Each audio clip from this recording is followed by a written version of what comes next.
Ayan, ito yung first ligo ni Baby Aryan Luis namin.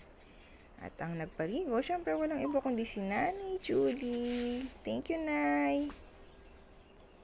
Oh, iyak-iyak yung baby namin na yun, Nay. First ligo niya po yan.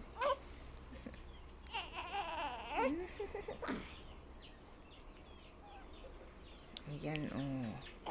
Diba? First time nagpaligo dyan ni Nanay sa planggana. Kaya hindi siya masyadong sanay. Nasanay kasi si Nanay nagpapaligo, nakahiga ang bata talaga. Kaya lang, hindi na namin dinala sa papag. Diyan na lang siya sa lababo. Mabilis ang ligo lang naman eh.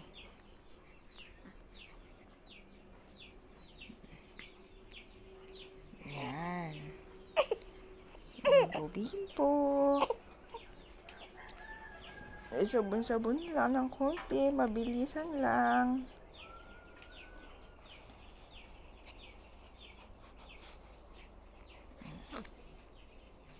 Para presko si baby.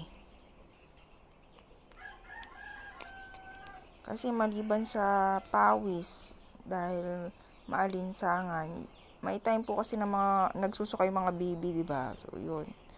Madalas yan, actually, sa maghapon. Minsan pati gabi. Yan. Kaya yung sa leeg nila, hanggang balikat, yan, nalalagyan nyo ng mga suka nila. Kaya, super sticky yung feelings nila. Yung feeling nila, malagkit talaga. Kaya kailangan pa talaga lagi sila nililiguan. Pero kami, every other day kasi December ngayon, kaya medyo malamig-lamig ang panahon na.